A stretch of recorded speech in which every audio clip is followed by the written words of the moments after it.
the heart of Mesopotamia, under a vast, unforgiving sky.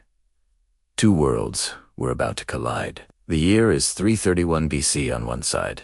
Alexander of Macedon, a young king whose ambition knew no bounds, leading a battle-hardened army far from home. On the other, Darius III, the king of kings, ruler of the mighty Persian Empire, commanding a force of unprecedented size, drawn from every corner of his vast domain. This was not just another battle. This was the final, decisive confrontation for control of the known world. For 2 years, Alexander had carved a path of conquest through Persian territory. From the Granicus River to the coastal city of Issus, his Macedonian phalanx had proven unbeatable. He had taken Egypt, declared himself pharaoh, and rejected every offer of peace from a desperate Darius. For Alexander, it wasn't about land or riches anymore. It was about destiny. He sought total victory, the complete submission of the Persian Empire. Darius, having lost his wife and children to Alexander after the defeat at Issus, knew there was no more room for negotiation.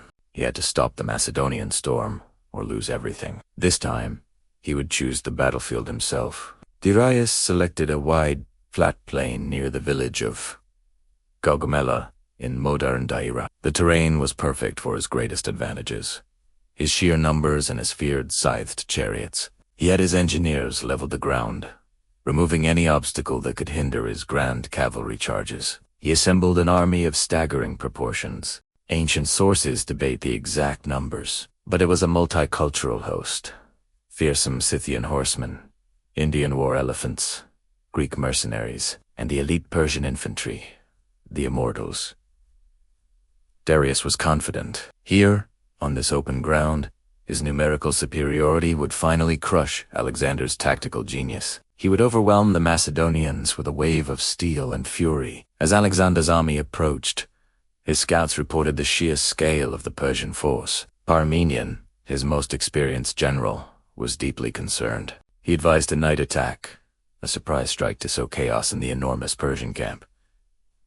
But Alexander refused. "I will not steal my victory," he famously declared. He was confident in his men, in his strategy, and perhaps most of all, in himself. He would face Darius in the full light of day, proving his superiority not through stealth, but through open combat. That night, while the Persian army stood awake, tense and expecting an attack that never came, the Macedonians rested. Alexander, it is said, slept soundly, as if it were just another day. The dawn of October 1st revealed a breathtaking sight. The Persian line stretched 4 miles, a sea of soldiers glittering under the morning sun. Darius placed himself in the center, protected by his best cavalry and the royal guard.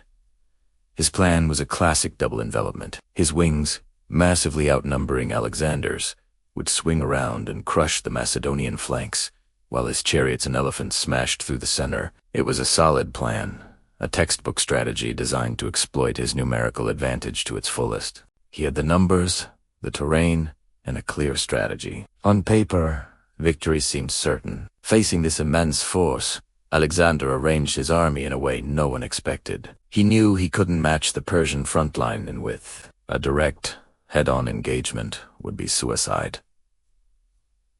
So, he innovated. He angled his right wing forward, refusing the left, creating an oblique formation. His elite companion cavalry, with him at its head, formed the tip of this spear. Behind his main line, he created a second, reserve line of infantry, tasked with protecting his flanks and rear from the inevitable Persian envelopment. This box formation was a masterpiece of tactical flexibility. It was an army designed not just to attack, but to react, to absorb a blow and then strike back with lethal precision.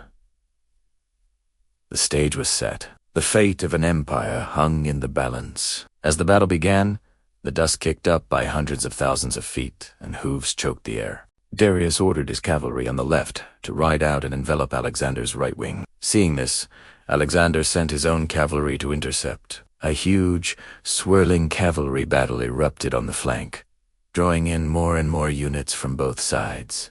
This was exactly what Alexander had anticipated. He was using his flank as bait, forcing Darius to commit his forces and create a gap in his own line. The fighting was fierce, a chaotic whirlwind of men and horses. Then, Darius unleashed his ultimate weapon, the scythed chariots. These terrifying machines, with long blades extending from their wheels, were designed to plow through infantry formations, causing panic and devastation.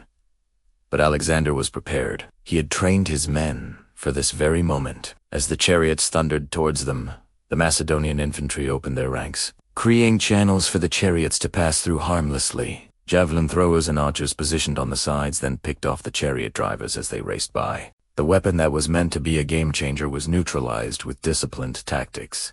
The psychological blow to the Persians was immense. While the chaos unfolded on the flanks, Alexander watched the Persian center with an eagle's eye. He was waiting for his moment. As Darius sent more of his central cavalry to reinforce his struggling left wing, a gap began to open near the Persian center, right next to Darius's own position. This was the opening Alexander had been manufacturing from the very start. Seizing the opportunity, he wheeled his companion cavalry, forming them into a wedge. With a triumphant war cry, he led the charge himself, directly at the weakened point in the Persian line. The charge of the companion cavalry was like a thunderbolt. They slammed into the Persian line with unstoppable force, cutting through the royal guards and aiming straight for Darius. The fighting around the Persian king became a desperate, bloody struggle. For Darius, seeing Alexander and his elite horsemen breaking through his personal guard, panic set in. The battle was far from lost over a line fact. On the other flank, his general Mazaeus was pushing the Macedonian left wing under Parmenion to its breaking point. But the sight of Alexander, this seemingly invincible force of nature, coming directly for him, shattered his resolve. Darius turned his chariot and fled the field. The flight of the king was the death knell for the Persian army. Word of his escape spread like wildfire through the ranks. A force held together by loyalty to a single man quickly dissolved into a panicked mob. The command structure collapsed. Soldiers who had been fighting bravely moments before now threw down their weapons and ran for their lives. The Macedonian pursuit was relentless and brutal. What had been a battle turned into a slaughter. Parmenion's beleaguered left wing, on the verge of collapse, was saved as the pressure from the Persian right evaporated. In the aftermath, the scale of the victory was astonishing. While Macedonian casualties were in the hundreds, Persian losses were in the tens of thousands. The great army of the Persian Empire was annihilated. Alexander rode into the city of Babylon not as a conqueror, but as a liberator. Darius fled east, a king with no army and no authority. He would later be betrayed and killed by one of his own satraps, Bessus. His death marked the official end of the Achaemenid dynasty, an empire that had ruled for over 2 centuries. Alexander was now, without question, the king of Asia. The Battle of Gaugamela was more than just a military victory. It was the culmination of Alexander's strategic genius. He defeated a force that massively outnumbered him by refusing to fight their battle. He dictated the terms of engagement through unorthodox formations, disciplined maneuvers, and perfect timing. He understood his opponent's psychology, baiting Darius into making the exact mistakes he needed him to make. And, crucially, he led from the front, inspiring his men with his own courage and creating the decisive breakthrough himself. Gaugamela wasn't won by numbers, but by intellect, discipline, and the sheer audacity of one of history's greatest commanders. It was the day Alexander the Great didn't just defeat an army, he shattered an empire and forged a new world in its place. Thank you for watching. If you enjoyed this journey into ancient history, don't forget to like, subscribe, and hit the bell icon for more epic stories.